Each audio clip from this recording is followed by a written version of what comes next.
मित्रांनो, जर तुम्ही 12वी पास असाल तर तुमच्यासाठी एक नवीन जाहिरात नुकतीच प्रसिद्ध झाली आहे। भारतातलं सर्वात मोठं एम्प्लॉई असणार ऑर्गनायझेशन किंवा एम्प्लॉयमेंट देणार ऑर्गनायझेशन ज्याला आपण म्हणतो भारतीय रेल्वे, इंडियन रेल्वे, याच्यामध्ये एक एनटीपीसीच्या नॉन टेक्निकल पॉप्युलर कॅटेगरीज या कॅटेगरीज मधून एक नवीन जाहिरात नुकतीच प्रसिद्ध झाली, ज्या जाहिरातीच्या माध्यमातून 3058 जागा ज्या आहेत या 12वी झालेल्या विद्यार्थ्यांसाठी आहेत। त्या जाहिरातीची इत्थंभूत माहिती जी आहे या व्हिडिओच्या माध्यमातून आपण जाणून घेऊया, त्यामुळे व्हिडिओ शेवटपर्यंत बघा। माहिती आवडली तर लाईक, शेअर आणि सबस्क्राइब करायला चॅनलला मात्र विसरू नका। 12वी झालेल्या मुलांसाठी ही जाहिरात असते। नॉर्मली जर तुम्ही 12वी झाला असाल तुमच्यासाठी दरवर्षी तुलनेने ग्रॅज्युएट कॅन्डिडेटपेक्षा कमी जाहिराती येतात, पण त्यातल्या त्यात ज्या जाहिराती येतात त्यातली ही एक चांगल्यातली चांगली जाहिरात आहे, कारण या जाहिरातीच्या माध्यमातून जी पदं भरली जातात त्यांचे पगार चांगला आहे, ग्रोथ चांगली आहे, ऑर्गनायझेशन पण मोठं आहे, त्यामुळे फ्युचर पण या ऑर्गनायझेशन मध्ये तुमचं डेफिनेटली चांगलं आहे। आणि सर्वात महत्त्वाचं, हा जो जॉब आहे हा परमनंट स्वरूपाचा आहे, त्यामुळे व्हिडिओ शेवटपर्यंत बघा। आता या जाहिरातीच्या माध्यमातून कोणती कोणती पदं भरली जाणार आहेत बघा। कमर्शियल कम तिकीट क्लर्क, ज्या मालगाड्या असतात किंवा रेल्वेच्या ज्याला आपण गुड्स ट्रेन म्हणतो, तर त्याच्यामध्ये कमर्शियल त्यांना कमर्शियल ट्रेन म्हणतात, किंवा नॉर्मली आपल्या ज्या रेग्युलर ट्रेन आहेत याच्यामध्ये क्लरिकलची post, account clerk cum typist हा डेस्क जॉब आहे, एका ठिकाणी बसलेला हा ट्रेन मधला जॉब आहे। त्यानंतर ज्युनियर क्लर्क कम टायपिस्ट हा डेस्क जॉब आहे, आणि ट्रेन क्लर्क हा सुद्धा जो आहे हा तुमचा फिरतीचा जॉब आहे। तर अशा पद्धतीने या 4 पोस्ट आहेत। या 4 पोस्टची जर रिक्रुटमेंट बघितली तुम्ही तर त्याच्यामध्ये एकूण 2424 जागा पहिल्या पोस्टसाठी आहेत, 394, 163 आणि 77 अशा नंबर ऑफ वॅकन्सीज आहेत। बरं, याच्यामध्ये वयोमर्यादा जर बघितली तर जेवढे आरआरबी मध्ये जेवढे रेल्वे रिक्रुटमेंटचे बोर्ड्स आहेत भारतामध्ये सगळ्यांसाठी 18 ते 30 वर्ष, कमीत कमी 18 वर्ष असावेत, जास्तीत जास्त 30 वर्षाचे असावेत। सर्वात पहिल्यांदा आपण हे समजून घेऊयात की जागा किती आहेत, त्यानंतर समजून घेऊयात एलिजिबिलिटी क्रायटेरिया काय काय म्हणजे कोण कोण अप्लाय करू शकतं, त्यानंतर वयोमर्यादा समजून घेऊयात, त्यानंतर आपण सिलेक्शन प्रोसेस समजून घेऊया, पॅटर्न कसा असेल, अभ्यासक्रम काय आहे, फॉर्म कसा भरायचा, महत्त्वाच्या तारखा, एक्झामची फीस किती असेल, या सगळ्या ज्या इन्फॉर्मेशन आहे या व्हिडिओच्या माध्यमातून तुम्ही शेवटपर्यंत थांबून बघू शकता। आता ज्या पोस्ट बद्दल मी तुम्हाला सांगितलं की एकूण 3058 पोस्ट आहेत, 3058 पोस्ट पैकी कमर्शियल कम तिकीट क्लर्कच्या 2424 जागा, अकाउंट क्लर्कच्या किंवा टायपिस्टच्या 394, ज्युनियर क्लर्क कम टायपिस्टच्या 163 आणि 67 या पद्धतीच्या वॅकन्सी ज्या आहेत या कंप्लीट आरआरबी एनटीपीसीच्या माध्यमातून भरल्या जातील। आता या 4ही पोस्ट ज्या आहेत या 4ही पोस्टला मी अप्लाय करू शकतो का, तर हो, या 4ही पोस्टचे प्रेफरन्सेस तुम्ही देऊ शकता की तुम्हाला कुठल्या पोस्टला पहिला प्रेफरन्स द्यायचा आहे। पण मग या 4 पोस्टला अप्लाय कोण करू शकतो सर, एलिजिबिलिटी क्रायटेरिया काय काय म्हणजे कोण हा फॉर्म भरू शकतं, तर बघा, the minimum required qualification for all the post is 12th म्हणजे 10+2 स्टेज, 10वी किंवा 10वी नंतर 2 वर्षाचा कुठलाही डिप्लोमा किंवा डिप्लोमास मोस्टली। समजा बरेच विद्यार्थी असे असतात की ज्यांनी 10वी नंतर डिप्लोमाला इंजिनिअरिंग ऍडमिशन घेतलं, तुम्ही पण एलिजिबल आहात, सर मी 10वी नंतर 2 वर्षाचा ऍग्रिकल्चरचा डिप्लोमा केला, तुम्ही सुद्धा एलिजिबल आहात। सर मी 2 वर्षानंतर NCVC नावाचा एक प्रकार असतो तर तो वाला एक केला तर तुम्ही सुद्धा एलिजिबल आहात। म्हणजे 10वी नंतर कुठलाही 2 वर्षाचा कोर्स किंवा 12वी पास अशी सर्व लोक यासाठी एलिजिबल आहे। 50% मिनिमम अट आहे, जर तुम्ही या ठिकाणी 12वी पास झालात पण जर तुम्हाला 50%पेक्षा कमी मार्क असतील तर तुम्ही एलिजिबल नाहीये, जनरल आणि ईडब्ल्यूएस कॅटेगरीचे विद्यार्थी। पण मिनिमम 50%च्या वर असेल तर 100% तुम्ही एलिजिबल आहात, काहीच प्रॉब्लेम नाही। समजा तुम्हाला 50% पेक्षा कमी मार्क आहेत पण तुम्ही SC ST PWD x serviceman या कॅटेगरीतून बिलॉंग करता, तर मग तुम्हाला 50%ची अट नाहीये। तुमचं म्हणणं आहे म्हणजे नोटिफिकेशन मध्ये म्हणणं आहे की is not इन्सिस्टेड upon for candidates belonging to SC ST PWD x serviceman categories or those who passes higher qualification in a degree like a degree। म्हणजे मुद्दा असा आहे की जर तुम्ही जनरल, ईडब्ल्यूएस आणि ओबीसी कॅटेगरीला बिलॉंग करताय, तुम्हाला कमीत कमी 12वीला 50% पाहिजे। जर तुम्ही SC ST PWD कॅटेगरीला बिलॉंग करता तर मग तुम्हाला 50%ची अट नाहीये। सोबत तुमचं टायपिंग झालेलं असावं का, नाही, टायपिंगची गरज नाही, पण टायपिंग काही पोस्टला एलिजिबल आहे। म्हणजे याचा अर्थ असा आहे की टायपिंग करता यायला पाहिजे, तुम्हाला टायपिंगचं सर्टिफिकेटची गरज नाही, पण तुम्हाला टायपिंग करता यायला पाहिजे. Required for account clerk cum typist and junior clerk cum typist. बघा, ज्या 4 पोस्ट आहेत त्या 4 पैकी फक्त 2 पोस्टला टायपिंग लागतं. पहिल्या पोस्टला टायपिंग लागत नाही,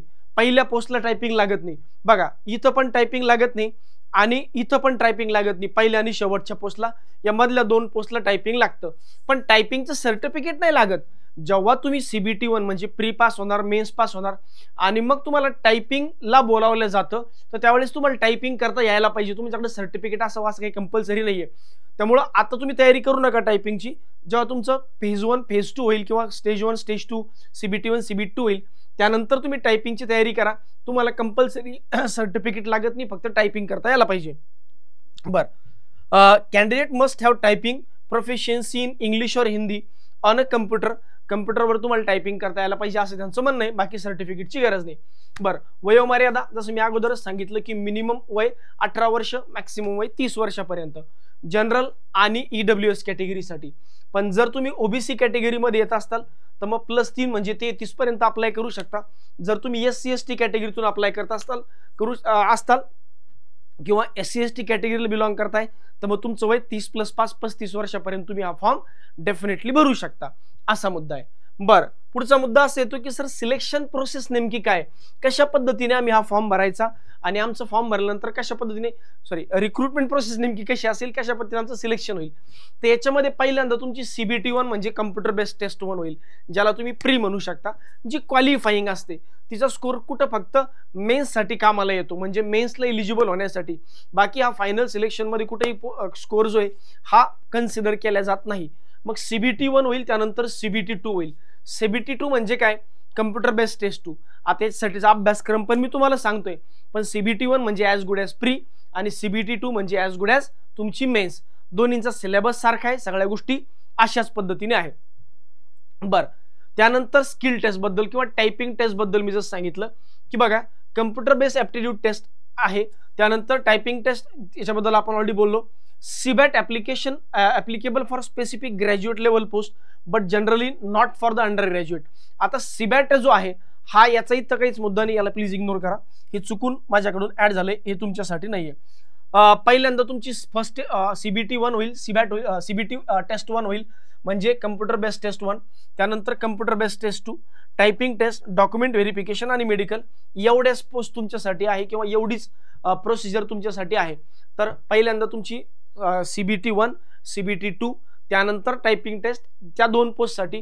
जर तुम्ही त्या 2 पोस्टसाठी अप्लाय करत नाही तर मग डायरेक्ट डॉक्युमेंट व्हेरिफिकेशन आणि मेडिकल या पद्धतीने तुमची सिलेक्शन प्रोसेस जी आहे ती असणार आहे. बरं सर, मग हे CBT 1 जी म्हणताय तुम्ही कम्प्युटर बेस्ड टेस्ट 1, हे नेमकं काय सर? CBT 2 जे म्हणताय तुम्ही हे नेमकं काय, याच्यामध्ये अभ्यासक्रम काय असतो? तर बघा, CBT 1 जी असेल तुमची याच्यामध्ये तुम्हाला 3 विषय असतात. 3 विषय. आता जे ग्रॅज्युएट झालेले विद्यार्थी आहेत, आणि ज्यांना इंग्लिशमध्ये प्रॉब्लेम येतो अशा लोकांना रेल्वे एक चांगली अपॉर्च्युनिटी, कारण रेल्वेमध्ये इंग्लिश नसतं, रेल्वेच्या एक्झाममध्ये इंग्लिश नसतं. सर, एक प्रश्न पडलाय माझ्या भोळ्या बाबड्या मनाला, सर मी ग्रॅज्युएट झालोय तर मी हा फॉर्म भरू शकतो का? अरे बाळ, ग्रॅज्युएट झालाय तर 12वी सोडून गेलाय का? 12वी झाल्यानंतरच ग्रॅज्युएट झालास ना, मग 12वी झालाच आहेस, मग 12वी झालायस तर मग ग्रॅज्युएट झालायस, मग 12वी झालाय तरच ग्रॅज्युएट झालाय. सर किती कन्फ्यूज. अरे बाळ, एवढं लक्षात ठेव की ग्रॅज्युएट झालाय म्हणजे 12वी झालाय आणि 12वी वाले सगळे एलिजिबल आहेत. असं काही नाही की upper age limit, upper educational qualification चालत नाही, असं कुठं दिलेलं नाही. ते काय रेल्वे आपल्या RBIची वगैरे ऍड नाही असं अटेंडन्सची, कारण त्याला कसं असतं 10वी झालेलं असावं पण ग्रॅज्युएट झालं नसावं. इथं तसं नाहीये. इथं काय माहितीये का की 12वी झालेलं असावं, मग तुमचं पार PhD झालं तरी चालतं, त्याच्यामुळे काही टेन्शन घेऊ नका. बरं, मुद्दा होता की पहिली टेस्ट जी असेल ही असेल 90 मिनिटांची, 100 क्वेश्चन 100 मार्क. ओके, कोणत्या कोणत्या विषयावर? जनरल अवेअरनेस किंवा ज्याला म्हणू शकतो मी general knowledge 40 question, mathematics 30 question, general intelligence याला आपण रिझनिंग म्हणतो 30 क्वेश्चन, 100 क्वेश्चन 100 मार्क 90 मिनिटं. ही परीक्षा पास झालात की ऑटोमॅटिकली तुम्ही CBT 2 साठी एलिजिबल होतात. तर अगोदर ही परीक्षा होईल, नंतर CBT 2 होईल. आता CBT 2 मध्ये कसं असेल, 90 मिनिटं, 120 क्वेश्चन 120 मार्क. याच्यामध्ये 50 क्वेश्चन जनरल नॉलेजचे, 35 क्वेश्चन मॅथ्सचे आणि 35 क्वेश्चन रिझनिंगचे. अशा पद्धतीने हा पेपर पॅटर्न असणार आहे. म्हणजे जो व्यक्ती पहिल्यांदा तुम्हाला काय करावं लागेल, CBT 1 द्यावं लागेल, मग त्याचा निकाल लागेल, मग त्यात टॉप जे विद्यार्थी आहेत एका जागेसाठी अराउंड 15 लोकांना पुढे ते पाठवतील, म्हणजे जवळजवळ 3000 जागा आहेत तर 45,000 लोक पुढे जातील. मग टॉपची 45,000 लोक जे ते CBT 2 मध्ये जातील. याला सेक्शनल कट ऑफ आहे का? नाही. याला निगेटिव्ह मार्किंग आहे का? हो. याला निगेटिव्ह मार्किंग डायरेक्ट 1/3 आहे, 1/3 निगेटिव्ह मार्किंग आहे. ठीक आहे, कारण या रेल्वेच्या एक्झाम मध्ये निगेटिव्ह मार्किंग जे हे 1/3 असतं. मग CBT 1 झाली, CBT 2 झाली. बर, त्यानंतर सर यासाठी अप्लाय करायचे तर फॉर्मची फीस काय असेल, एक्झामची फीस काय असेल? आता हे थोडंसं कन्फ्युजन आहे, समजून घ्या. For candidate except categories mention below, म्हणजे फॉर कॅन्डिडेट SC ST आणि ex serviceman PWD female transgender सोडून बाकीचे जे कॅन्डिडेट्स आहेत किंवा इकॉनॉमिकली ECBC EBC कॅन्डिडेट्स, मग कोण कोण? जनरल, OBC आणि EWS चे फक्त मेल, बरं का, मेल चे फक्त मेल, यांच्यासाठी फीस 500 रुपये. यांच्यासाठी फीस 500 रुपये. Out of this fees 500 and amount of charge shall be refunded duly deducting charges as per the application on appearing first stage CBT. तुम्ही 500 रुपये आता भरायचे आणि जर तुम्ही पहिल्या एक्झामला गेलात तर 400 रुपये तुमचे वापस येतील, म्हणजे ऍक्च्युअली फी 100 रुपये. पण यासाठी तुम्हाला CBT 1 द्यावी लागेल. तुम्ही फॉर्म भरा, CBT 1 द्या, पास व्हावं लागेल का? असं काही नाही. पास झालात तरी, नाही झालात तरी तुमचे पैसे वापस मिळतील. CBT 2 ला जेव्हा तुम्ही जाताल तेव्हा हे पैसे वापस मिळतील. पण जर तुम्ही SC ST PWD किंवा कुठल्याही कॅटेगरीचे मेल असताल तर तुम्हाला फिमेल, कुठल्याही कॅटेगरीचे फिमेल, तुम्हाला फीस 250 रुपये आणि हे 250 तुम्हाला रिफंड येऊन जातील. 250 तुम्हाला रिफंड येऊन जातील CBT 1 दिल्यानंतर. महत्वाच्या तारखा सांगा सर. बघा, आज जाहिरात प्रसिद्ध झाली 27 ऑक्टोबरला, काल रात्री, आणि आजपासून फॉर्म भरणं चालू झाले 28 ऑक्टोबर 2025 पासून. फॉर्म कधीपर्यंत भरता येईल? 27 नोव्हेंबर 2025 पर्यंत फॉर्म भरता येईल, म्हणजे 1 महिना तब्बल आहे फॉर्म भरायला. पण यांचे सर्व्हर नंतर खूप डाऊन होऊन जातात, खूप स्लो होतात, त्यामुळे फॉर्म लवकरात लवकर भरून टाका. Last date of application fees, payment of application fees 29 November पर्यंत. करेक्शन, जर तुम्ही फॉर्म भरला आणि काही माहिती चुकली तर 30 नोव्हेंबर पासून 9 डिसेंबर पर्यंत तुम्ही करेक्शन करू शकता, फॉर्म मध्ये चेंजेस करू शकता. एक्झाम कधी होईल सर? अजून एक्झामचे अपडेट नाहीये, जसं काही अपडेट असेल डेफिनेटली मी तुम्हाला देईल. सर याला फॉर्म कसा भरायचा, नेमका याची फॉर्म भरण्याची प्रोसेस जी ही बऱ्यापैकी किचकट आहे. तर हो, यासाठी आपण एक सेपरेट व्हिडिओ याच्यावर बनवूया, कारण याची फॉर्म भरण्याची जी प्रोसेस आहे ही थोडीशी लेंदी आहे आणि खूप बारीक बारीक गोष्टी आहे. त्यामुळे जोपर्यंत आमचा व्हिडिओ येत नाही तोपर्यंत तुम्ही फॉर्म भरण्याची घाई करू नका, कारण याच्यामध्ये असं होतं की फॉर्म भरताना जर काही गोष्टी जर चुकल्या तर मग पूर्ण फॉर्म रिजेक्ट होतो आणि या प्रोसेसमधून तुम्ही बाहेर पडून जाता. सो सध्या तुम्ही फॉर्म भरू नका. जसं आम्ही एक व्हिडिओ टाकू पुढच्या 2 दिवसामध्ये, त्यानंतर फॉर्म भरणं चालू करा. एवढी पण घाई करण्याची गरज नाही, कारण याच्यामध्ये प्रेफरन्सेस द्यायचे. मग कुठल्या रेल्वे रिक्रुटमेंट बोर्डाला प्रेफरन्स द्यायची, कारण तुम्ही एकाच पोर्टलतून फॉर्म भरू शकता. त्यामुळे सगळ्या गोष्टी आहेत. सध्या फॉर्म भरू नका, याबद्दल डिटेल व्हिडिओ आपण टाकूया. कारण बघा, महत्त्वाची माहिती अशी आहे की तुम्हाला एकच फॉर्म भरता येतो, तुम्हाला परत फॉर्म भरता येत नाही. एकदा फॉर्म भरणं झाला की पुन्हा फॉर्म भरता येत नाही, कारण आधार ऑथेंटिफिकेशन असतं. Candidates must apply to only 1 RRB. तुम्हाला फक्त एकाच RRB ला अप्लाय करता येतं. Submitting multiple application different RRBs even same RRB will result in the rejection of all applications. मी आत्ताच सांगितलं, एक फॉर्म भरला, IBPS कसं असतं 1 12 2 12 10 12 शेवटचा ऍक्सेप्ट होतो. RRBचं तसं नाही, 1 भरला, दुसरा भरला, तिसरा भरला किंवा किती फॉर्म भरले सगळे फॉर्म रिजेक्ट होतील. त्यामुळं सध्या फॉर्म भरू नका, 2 दिवस थांबा. फायनल रिझल्ट जो आहे सर, मी 12वी ला यावर्षी आहे आणि माझा निकाल लागला नाही तर मी फॉर्म भरू शकतो का? नाही. जर तुमचा निकाल 27 नोव्हेंबर पर्यंत लागला नसेल तर तुम्ही फॉर्म भरू शकत नाही. 27 नोव्हेंबर 2025 च्या अगोदर तुमचं 12वी झालं असलं पाहिजे, म्हणजे लास्ट डेट ऑफ ऍप्लिकेशन पर्यंत. Typing test required for application post. बघा, मी अगोदरच सांगितलं की फक्त 2 पोस्टसाठी टायपिंग टेस्ट रिक्वायर्ड आहे, बाकी कुठल्याही पोस्टसाठी टायपिंग टेस्ट रिक्वायर्ड नाहीये. आधार व्हेरिफिकेशन लागतं इथं. बघा, candidate should ensure that their Aadhaar details, name, date of exactly matches with information in their educational certificate to avoid issues during the document verification. म्हणजे जेव्हा तुम्ही फॉर्म भरणार आहे तेव्हा तुमचं आधार वरची इन्फॉर्मेशन आणि तुमच्या डॉक्युमेंट वरची इन्फॉर्मेशन अगदी मॅच झाली पाहिजे. म्हणून पुन्हा एकदा सांगतो, फॉर्म सध्या भरू नका, आम्ही व्हिडिओ बनवल्यानंतर भरा. बरं, पहिले सांगितलं की CBT 1 जी ही फक्त क्वालिफाईंग आहे यासाठी CBT 2 पास करावं लागेल. म्हणजे पहिल्यांदा तुम्ही CBT 1 देणार, चांगले मार्क मिळाले मग तुम्ही CBT 2 मध्ये जाणार. पण तुमचं फायनल सिलेक्शन जे हे मात्र फक्त आणि फक्त तुम्ही CBT 2 मध्ये मिळवलेल्या मार्कांच्या आधारावर असेल. म्हणजे तुम्ही CBT 1 मध्ये किती मार्क मिळवता ते काहीच कामाची नाही. ती स्क्रीनिंग टेस्ट आहे, ती क्वालिफाईंग इन नेचर आहे. त्याच्यात तुम्ही पास झालात की मग तुम्ही CBT 2 ला जाणार आणि तुमचं फायनल सिलेक्शन जे हे completely based on CBT 2. The marks CBT 2 will be determine for the final selection. त्यामुळं CBT 2 मध्ये जास्तीत जास्त स्कोर करण्याचा आपल्याला प्रयत्न करायचा आहे. सर यासाठी आपण एखादी बॅच सुरू करतोय का? तर हो, आपण रेल्वे रिक्रुटमेंट बोर्डासाठी एक स्पेशल नवीन बॅच चालू करतोय. ही बॅच कम्प्लिटली ऑनलाईन स्वरूपामध्ये असणार आहे. कम्प्लिटली ऑनलाईन स्वरूपामध्ये याच्यात लाईव्ह प्लस रेकॉर्डेड लेक्चर्स तुम्हाला मिळतील. CBT 1 CBT 2 मेडिकल सर्व गायडन्स तुम्हाला या ठिकाणी मिळेल. सर्व सब्जेक्ट टेस्टून कव्हर होतील. याची 1 वर्ष व्हॅलिडिटी असणार आहे. 1 वर्षापर्यंत याची व्हॅलिडिटी असणार आहे. कुठल्या एक्झाम्स टार्गेट करता येईल तुम्हाला? RRBच्या म्हणजे रेल्वेच्या सर्व एक्झाम आणि स्टाफ सिलेक्शनच्या सर्व एक्झाम. याची फीस जी असेल ही 3000 रुपये असणार आहे, कंप्लीट ऑनलाईन बॅचची फीस. त्यामुळं जास्तीत जास्त विद्यार्थ्यांनी याचा फायदा करून घ्या. बरं, ही बॅच कधीपासून चालू होईल? तर बघा, ही बॅच नोव्हेंबर महिन्यामध्ये चालू होईल, ज्याची आपण अजून डेट डिसाईड केलेली नाही आहे.